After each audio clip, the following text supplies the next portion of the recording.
It's John Kuzma. You are now listening to the Football Game Tonight podcast. In this latest episode, we're going to talk about the Raiders. So the Raiders are a lot flashier team after hiring Antonio Pierce. If you guys aren't familiar, the Raiders fired Josh McDaniels, and then in the second half of that season, Antonio Pierce took over as the Raiders' interim head coach. Since then, the Raiders have hired Antonio Pierce to be their head coach full time, and that's where we're at when it comes to the Raiders. The Raiders have responded well to Antonio Pierce. I thought in that second half of the season, they looked much better than they did under Josh McDaniels, just because guys were buying in to Antonio Pierce a lot more than they were buying into Josh McDaniels. So the Raiders are a much more exciting team with Antonio Pierce. Fast forward to now, Antonio Pierce wants the Raiders to trade up to that third pick in the NFL draft. He wants the Raiders to target Jayden Daniels with that pick. If you're not familiar, Antonio Pierce and Jayden Daniels spent time together at Arizona State. Pierce coached Daniels at Arizona State, so they already have a relationship there. Jayden Daniels is the Heisman Trophy winner. He left Arizona State to go to LSU, won a Heisman Trophy, was electric this past year in college football, and now he's climbing the charts and is one of the top quarterbacks in this draft, probably the next quarterback that's going to be taken after Caleb Williams. So what the Raiders are thinking is, we move up to that third pick in the NFL draft. We get this dual threat QB out of LSU. Davante Adams really wants Jayden Daniels to be his quarterback. We've heard, those reports coming out. So Daniels would be a huge upgrade over Aiden O'Connell. You can't compare a fourth-round pick to a first-round pick in the Heisman Trophy winner. As good as Aiden O'Connell has been, and I'll firmly say that Aiden O'Connell has overachieved being a fourth-round pick and how good he's been, but a first-round pick and a Heisman Trophy winner and a guy coming out of LSU, that's a different beast. We know that's the case. So Jayden Daniels would be a huge upgrade over Aiden O'Connell, and Davante Adams knows that, which is why Davante Adams is banging the table and saying, hey, go for it. Go get your guy, telling Antonio Pierce, we got a good thing going. Things are moving in the right direction. Let's take it a step further and go get our quarterback that can really open this thing up and create some plays.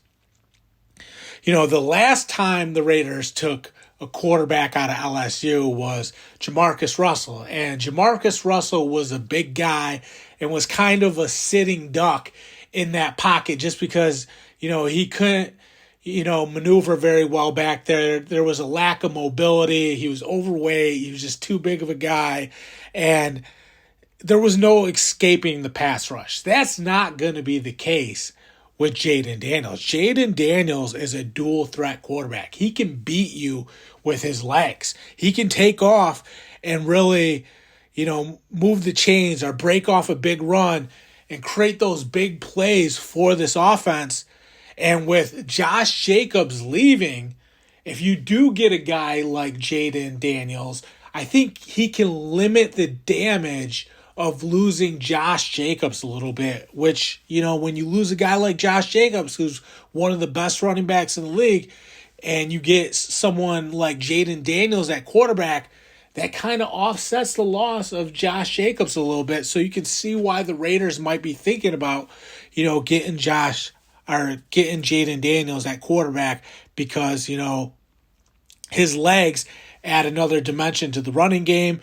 And, when you lose a running back like Josh Jacobs, Jayden Daniels can be a huge factor for that Raiders offense. When you look at this team and you look at them trying to trade up to that third round pick, now, there is one hurdle for the Raiders if they do trade up to that third round pick. We've also been hearing reports that the Washington Commanders want to take Jayden Daniels with that second overall pick. So the Raiders are contemplating moving up to that third overall pick in the draft, and Davante Adams is telling them to go for it. Antonio Pierce wants to do it. And here's the thing. If the Commanders do take Jayden Daniels with that second overall pick, the Raiders would have a nice backup plan with JJ McCarthy. We've heard Antonio Pierce speak highly of JJ McCarthy. He thinks he's a winner. He knows how competitive he is. And right now, JJ McCarthy has all this hype going for him because all these teams are high on JJ McCarthy. We know the Vikings want to trade up and get him. The New York Giants have been linked to JJ McCarthy. So if the Raiders move up to 3 and pay that price that it would cost to move up, if they don't get Jayden Daniels with that second overall pick, then JJ McCarthy would probably be there with that third overall pick, which is a nice backup plan for the Raiders because JJ McCarthy, national champion, is winning over all these teams right now. Had a great pro day. Jim Harbaugh said it was one of the best pro days he's ever seen.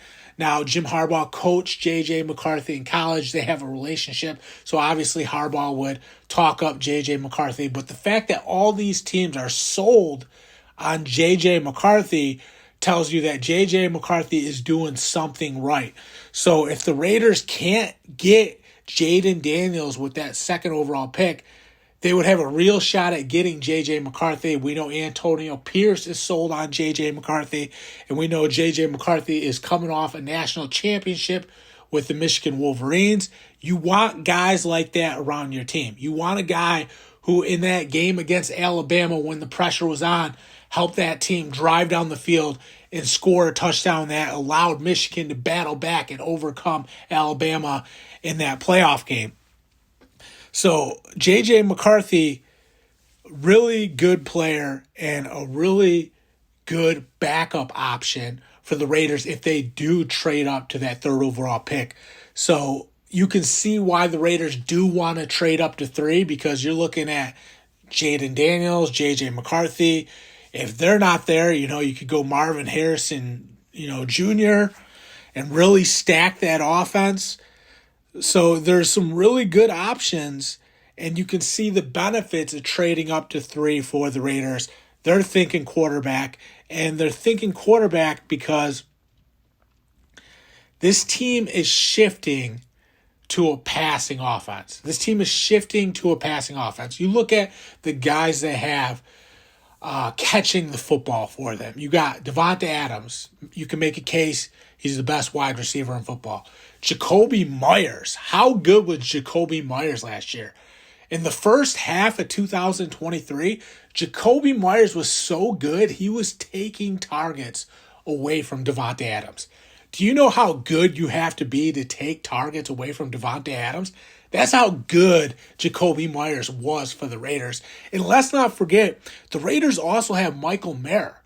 Michael Mayer is a really good tight end. I think he's going to make big strides in his second year in the NFL. So you have this big 3, with your pass catchers, with Davante Adams. You have Jacoby Myers, who was so impressive last year. And then you have Michael Mayer, who's about to come on and start taking over at the tight end position. You have guys that can win in the passing game. So you can see why the Raiders want to go with a quarterback to really bolster their passing offense. And I think part of the reason Josh Jacobs left is because he could see the writing on the wall. He could see the writing on the wall that this team was shifting to a pass-heavy offense, and that meant less touches for him. He knew that with Davante Adams, Jacoby Myers, and Michael Mayer, the Raiders are going to air it out. They're going to be throwing the football a lot more. They're going to be running the football a lot less. Josh Jacobs needs those handoffs to get his game going. And part of the reason I think he left is because they were going to be throwing the football so much. He could see that that's the way things were trending for the Raiders.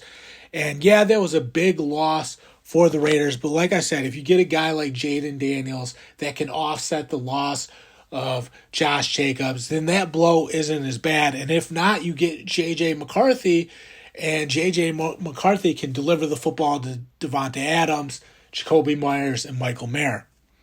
And if, that doesn't work either, and you got Marvin Harrison Jr., and suddenly you got 3 wide receiver sets the whole game with Davante Adams, Jacoby Myers, and Marvin Harrison, those are the best wide receivers in the league. And if we're being honest, that's one of the best trio wide receivers we've ever seen in the National Football League ever, at any point ever. I mean, you're talking about an offense that has more pass catchers than the greatest show on turf with the Rams. That's how good they could be. So trading up to that 3rd round pick does make a lot of sense for the Raiders, and you can see why. Let's move on. Keep in mind, let's keep talking and expanding about Jacoby Myers too. Jacoby Myers was just outstanding and just such a pleasant surprise for this Raiders team. And, when Jimmy Garoppolo was starting, those two guys had a relationship from the Patriots, and Josh McDaniels was with the Patriots too. So they all had chemistry going back to their Patriots days. That's why we were seeing Jacoby Myers get hit on a lot of slant routes. They were using Jacoby Myers a lot in the end zone, but he was dangerous for this team. And Jacoby Myers, I think when this team signed him, everybody felt good about it, but he was so far above those expectations that, Jacoby Myers was kind of entering superstar status. Now, when Aiden O'Connell took over, Davante Adams really started to take over and come back and started to pour it on and be the Davante Adams that we've always known him to be, going back to his days with Aaron Rodgers in Green Bay. But when Jimmy Garoppolo was the quarterback, he was throwing a lot to Jacoby Myers, and they were incorporating Jacoby Myers a lot. Like I said earlier in the podcast, it was almost starting to take targets away from Davante Adams a little bit. So you can see why Davante Adams wants to get a quarterback in here that will spread the ball out to everybody, and everybody will get a chance to eat in this offense, because Jimmy Garoppolo was just tapping into his old connection with Jacoby Myers because there was chemistry that was built up through their time in New England. So Jimmy Garoppolo was just so comfortable throwing to Jacoby Myers because they already knew where, Jacoby Myers liked his ball placement, how Jacoby Myers ran his routes, what Jimmy Garoppolo's strengths were throwing the football, things like that, the little nuances that go into the quarterback and receiver, connection, which, came at the expense of Davante Adams just a little bit. Now, when Aiden O'Connell came in, he was more comfortable throwing the ball to Davante Adams. So Davante Adams was getting most of the touches, and Jacoby Myers got a little bit here and there too as well. Jacoby Myers was still good, don't get me wrong, but you could see that things started to tilt a little bit more towards Davante Adams when Aiden O'Connell was in the game. That's why Davante Adams was a supporter of Aiden O'Connell. But you look at where this team is now, and their culture got so much better with Antonio Pierce. And when you have this culture that's capable of producing wins, now Davante Adams is looking at it like, okay, we need to get better at the quarterback position. A guy that can get both myself and Jacoby Myers and Michael Mayer involved. Instead of it just being tilted to Jacoby Myers with Jimmy Garoppolo, or just being tilted to Davante Adams with Aiden O'Connell. Let's get a quarterback in here that's better than a 4th-round pick, because a 1st-round pick goes in the 1st round because he's more talented than a 4th-round guy. That's why you see Caleb Williams, Jayden Daniels, JJ McCarthy going in the 1st round, because these guys are supremely talented, that they're the cream of the crop. So a quarterback like that's always going to be more talented than a 4th-round pick, as good as Aiden O'Connell was. we can't take anything away from him. So, Devontae Adams is thinking, we have the weapons to be a pass-heavy offense. So if you have the weapons, let's really get the quarterback position figured out and get a guy in here that is supremely talented, that can throw the football all over the place, that's a proven winner, whether it's the Heisman Trophy winner in Jayden Daniels, who also can add something. When the play breaks down, he can get flushed out of the pocket and throw on the run, or he can tuck it and run and pick up a first down. You think about how electric that offense would be with all those pass catchers, and then you have Jayden Daniels who can throw the ball well, but also can take off and beat teams with his legs. How do you defend that? Because you have receivers that can get open and make plays down the field, and if those guys happen to be covered, how are you going to contain Jayden Daniels? He's going to get outside those ends because he's so fast. He can run, pick up first downs. He can break off big runs, and that offense would be electric. I think Antonio Pierce knows that. He's seen Jayden Daniels up close and personal at Arizona State. We all saw what he did when he went to LSU. So from an offensive standpoint, you have this offense that has so many different phases to it. You can drop back and pass. You can run rollouts and throw on the run. Your quarterback can run bootlegs and throw off bootlegs. You can run zone reads and fake to the running back and then have Jayden Daniels pull it and take off and run the football. There's just so many things that open up for this offense if Jayden Daniels does fall to the Raiders at 3, if this team does trade up, that you just can see why they want to do it. It would be a dream come true for this Raiders offense.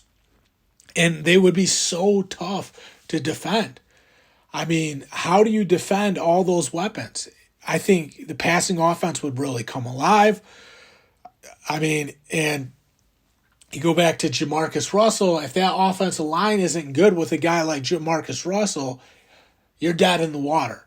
That's not the case with Jayden Daniels. The offensive line can be a little bit worse with Jayden Daniels because he has that escapability where he can evade the pass rush. He can evade a defensive end that is winning against your offensive tackle and getting in the backfield.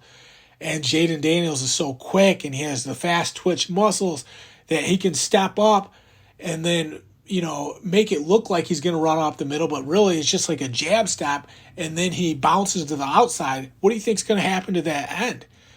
If that end beats that offensive tackle and Jayden Daniels takes a jab step and makes it look like he's going to step up and run up the middle, that defensive end is going to fly towards the middle of the field thinking that, Jayden Daniels is going to run up the middle, and then really it's just kind of like a pump fake. It's a jab step that's actually a pump fake. The defensive end bites, and then Jayden Daniels takes a step back, bounces it to the outside, beats that end around the end, off to the races. And if you can't contain the quarterback, screw the quarterback. If you can't contain running plays, whether it's a quarterback or a running back, that's a nightmare in football. Because now you're getting around the end and it's off to the races. And once you hit that sideline and you beat contain, that's when you see teams start breaking off long runs, 70, 80, 90-yard runs to the house because teams lose contain. And, that's one of the fastest ways to lose a football game at any level, whether it's Pee Wee or the NFL. If you can't contain the play, you're in trouble.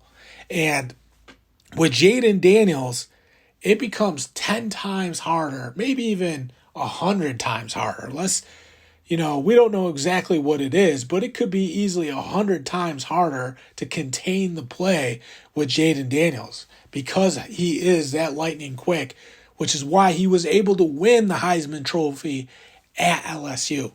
So you're looking at a guy that might be, maybe he's 50 times harder to contain the play against, 50 times harder to set the edge against, 100 times harder to set the edge against and contain the play.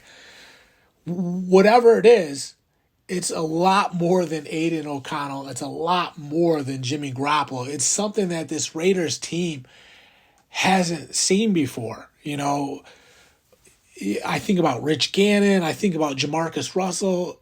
Imagine having a Lamar Jackson style talent on this Raiders team. That's basically what you're getting if you draft a guy like Jayden Daniels, a guy that is maybe not Lamar Jackson, but comparable to Lamar Jackson. We don't know what Jayden Daniels is going to be yet. We know he won the Heisman Trophy. We know he was electric in college. There is a transition from college to the pros. It's going to be tough to be better than Lamar Jackson, but you never know. Maybe he is. Like I said, Lamar Jackson's a pretty high bar. The guy is so talented, and I'm reluctant to ever say anybody is better than Lamar Jackson. But if you even get a guy that's cut from the same cloth as Lamar Jackson with all those passing weapons, you're looking at a dynamic offense that's going to be potent. Really potent, throwing the ball everywhere, running the ball everywhere, and then they have all these different phases of their offense, different ways to execute their offense, zone read, bootlegs, rollouts, having Jayden Daniels throwing on the run on rollouts. Suddenly defenses have so much more to game plan for. You're up at night trying to think about how to game plan for Jayden Daniels. Do you blitz the outside linebacker on his throwing hand side more often because you don't want him rolling out to his strong side and throwing on the run? So what do? Do you drop a safety down to that side and fire on his strong side more so he can't roll out as much? Well, if you do that, you take something away from the back end of your defense, and now you're running more one safety high. Now you're getting more one-on-one situations. Now you're getting more cover threes. So, in one-on-one situations, you got Devontae Adams and Jacoby Myers. Those guys are going to eat. In cover threes, the outside corners are basically bailing to their deep outside third, and they're going to be in one-on-one situations a lot more. Devontae Adams and Jacoby Myers are going to eat. And then you have Michael Mayer getting better on these post routes, getting better on these corner routes. You can see how things are going to open up for this Raiders offense, and it's going to be a lot of fun to watch. Even if they can't get Jayden Daniels, I like JJ McCarthy with his competitive spirit. The guy's a proven winner. His accuracy, the fact that JJ McCarthy gets better when the adversity is turned up a little bit. When it's a pressure situation, JJ McCarthy rises to the occasion. So when things get tough for the Raiders, JJ McCarthy is going to make those throws. He's going to make them count. And guess what? Devontae Adams and Jacoby Myers are going to catch the football. If it's within their catch radius, they're going to catch the football because they're that damn good. So to me, JJ McCarthy is a great backup plan for the Raiders. And I think about JJ McCarthy at Michigan winning the job there, won the job, beat out the other quarterbacks on that Michigan roster, won the job, and then delivers on his promise, wins a national championship for that team. I think about when Alabama was really playing Michigan tough in that playoff game, and J.J. McCarthy stepped up when it looked like that game was neck and neck and could go either way. J.J. McCarthy put together a big drive. The game against Washington in the national championship, J.J. McCarthy delivered. So if you move up to 3 and you're the Raiders, there's no bad possible outcomes. There's no bad possible outcomes because no matter what, it's a win. Yeah, you're going to have to give up future assets to move up.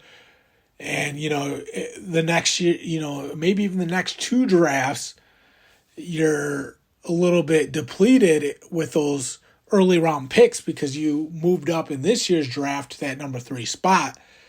but it's a move that could set this team up for years to come.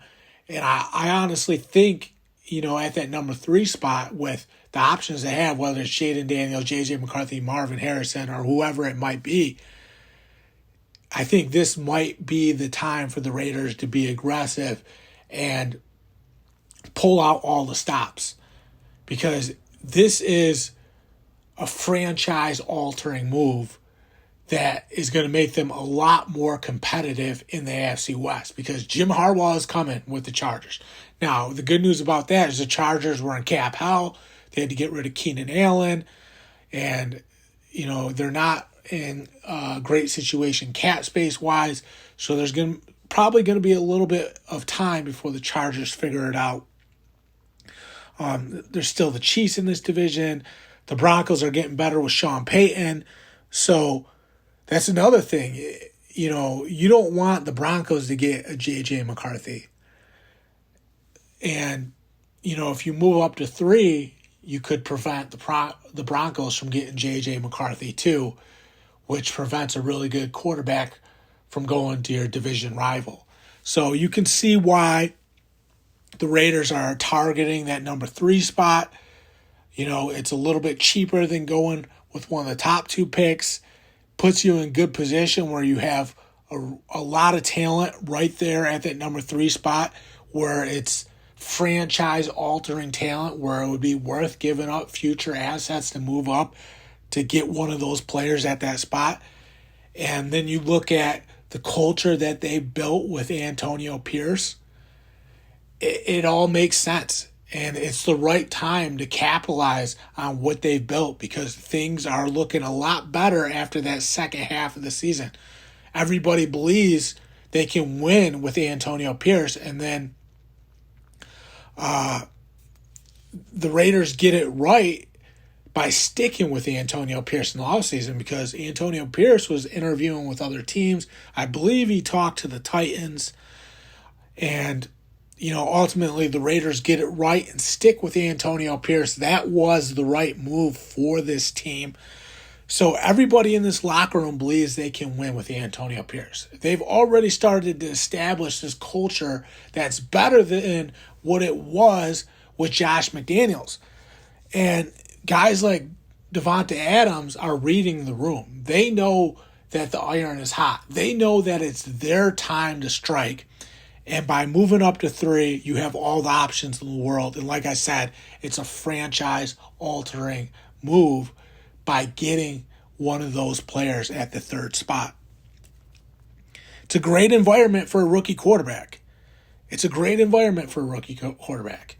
All those weapons. You don't think Jayden Daniels wants to throw to all those guys? You don't think Jayden Daniels wants to play for his old coach in Antonio Pierce?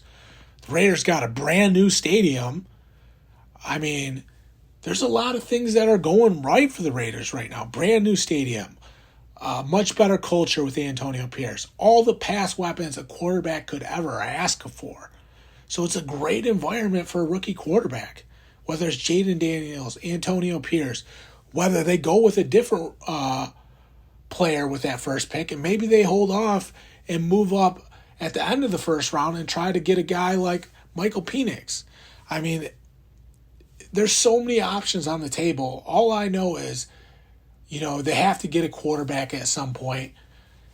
You would believe that if they're moving up to 3, they would get a quarterback, but, they could take a Marvin Harrison Jr. Actually, if they don't move up to 3, then that's off the table. But, maybe they take a guy with their first-round pick, and then maybe at the end of the first-round draft, like I said, they move back up into the first-round draft by trading a second and a third round next year, and then they get a guy at the quarterback position, maybe like a Michael Penix, who falls later on in the first round, falls down the draft board to later on in the first round. There's options on the table. Now, like I said, I think going up to 3 is probably the right move for this team. But, if they stay put and then they decide to move back up at the end of the first round, it's another option on the table, and maybe you don't have to give up as much as moving up to 3. Here's the thing, though. Either way, there's a lot of talent there for a rookie quarterback, so it's a great environment for a rookie quarterback. I think Michael Mayer will get better. I talked about that a little bit. I think in the second half of the season, he started to flash some signs that he could be a really good player. I loved him at Notre Dame. I thought that was a really good pick by the Raiders. And, players make a huge jump in that second year because they're a lot more comfortable. They know the guys in the locker room. They're familiar with the situation. As a rookie, you're a little bit timid. You're transitioning into the NFL. You got to get to know everybody. You're playing in a new system. It's a transition period. Michael Mayer started to look a lot more comfortable in that second half of the season. I expect him to make a big jump in his second year now that he's a lot more comfortable. And, if you get a rookie quarterback in the first round, move up to 3 and get a really talented guy, that's going to be big for Michael Mayer too. I think he capitalizes on the targets that he gets, and he ultimately becomes a really good red zone target for this Raiders offense. I think he's a big piece for this Raiders team moving into the future. I really like that pick last year by the Raiders. So keep an eye on Michael Mayer. He's going to be really good, especially when you have Devontae Adams and Jacoby Myers drawing so much attention. Now teams can't game plan as much for Michael Mayer. He's going to be good over that middle of the field. You can go to the bank with that. Then we talk about this defense. You got Max Crosby, who last year was, perhaps the most dominant player in the NFL on the defensive side of the ball. You could make a case he was certainly one of them, and he was taking over games. And when you have a guy like Mad Max that's great against the pass, but not only that, so disruptive against the run, really kind of chopping the field in half because teams don't even want to go Max Crosby's way. They want to go away from Max Crosby because they know if you go towards Max Crosby and the intensity he brings to the game, he's going to wreck your game plan. He's going to wreck your game plan, and not only that, he fires up the Raiders defense. They feed off Max Crosby, and he sets the tone for that Raiders team. I mean, I can't even put into words how impressive Max Crosby was for the Raiders. You're talking about one of the most disruptive players in the entire National Football League, and a guy that can just take over games. And, the intensity, the passion, those are things you are looking for. He checks every single box when you're looking for a leader in the National Football League. Guys rally around Max Crosby because he's that damn good. And he's so crucial for this Raiders team. So crucial. They would not be the same team without Max Crosby. I can't believe how much of an impact one player can have for a defense. That's Max Crosby. I mean, just beating people up, never taking any plays off, maximum effort on every single snap, pursuit angles, winning against offensive tackles, constantly in the offensive backfield, hitting quarterbacks, consistently. We look at what the Raiders were able to do to the Chiefs when they beat the Chiefs in that game, and what Max Crosby did to Patrick Mahomes. They said it was, the Michael Jordan rule, when the old bad boy Pistons used to hammer Michael Jordan. That's what they had to do to Patrick Mahomes, and they executed that game plan. They beat the hell out of Patrick Mahomes and kind of showed a little bit of a formula of how to beat the Chiefs. You got to hit Mahomes and you have to rattle him and try to throw him off his game. And without Max Crosby, you can't execute that game plan. Max Crosby's so good that even Patrick Mahomes can succumb to the intensity of Max Crosby. So Max Crosby and Antonio Pierce, Antonio Pierce being a defensive guy, being a linebacker for the Giants for all those years, and being a defensive specialist, and then having Max Crosby on his team playing for him. I love that connection. And then what did the Raiders do in free agency? They go out and make a splash by signing a guy named Christian Wilkins away from the Dolphins. Christian Wilkins was great going back to his time at Clemson. He was a physical run stopper for the Dolphins, a guy that can win on the interior in the trenches against these offensive linemen. He's going to clog up running lanes. He's going to blow offensive linemen in the backfield and cause havoc for, the execution of these offensive plays. Now, think about that tandem. Think about Max Crosby and Christian Wilkins being on the same defensive front. How disruptive is that going to be? You can see why the Raiders paid all that money to get Christian Wilkins, because they're going to win at the line of scrimmage. And if the Chiefs had problems with just Max Crosby last year, you add Christian Wilkins to the mix, what are they thinking by making a move like that? They're thinking, we're going to rattle the Chiefs. We're going to rattle Patrick Mahomes. We're going to win at the line of scrimmage. We're going to collapse the pocket. We're going to frustrate Patrick Mahomes. That we already found out the formula to beating the Chiefs. And now we're going to add to that formula by signing Christian Wilkins. They're going to be physical. They're going to be tough at the line of scrimmage. And they're going to win at the line of scrimmage. And that's going to make this Raiders team even better. I think that makes their culture even better. So you can see where the big splashes were when it comes to the additions for the Raiders. It's Christian Wilkins on the defense line. It's, possibly moving up to that third overall pick and getting your franchise quarterback. Two moves that are just so big for this franchise. You team up Max Crosby and Christian Wilkins, and you dominate at the line of scrimmage. You move up to 3 and you get your franchise quarterback, whether it's Jayden Daniels or JJ McCarthy. Two huge moves for the Raiders that can, help this team gain so much ground in this AFC West division. And they're already gaining ground with Antonio Pierce. You add in Christian Wilkins and a franchise quarterback too. Look out for the Raiders. It's gonna be Raiders football. It's gonna be tough. It's gonna be gritty. You got Max Crosby beating the hell out of people. You have Christian Wilkins just blowing everything up on the interior. You have a new franchise quarterback that can air it out to all these weapons. You can see their vision. They have a vision that makes sense. And,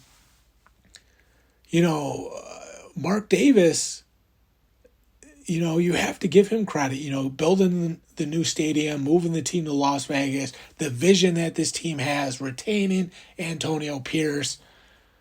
It's been a little bit since we've seen these Raiders really show some promise like this. More than a little bit. You go back to the Al Davis days when, Kenny Stabler? It's been a long time. More than a little bit. It's been a long time. You had to go back to Al Davis. This is the most promising they've looked under Mark Davis. A good year under Jack Del Rio? That doesn't compare to where they're at now. They're looking much better. And like I said, I think it's a long time more than a little bit. I think you got to go back to, the old Raiders days, like a long, long time ago. What was it? 70s Raiders? Jim Plunkett, Kenny Stabler, Dave Casper.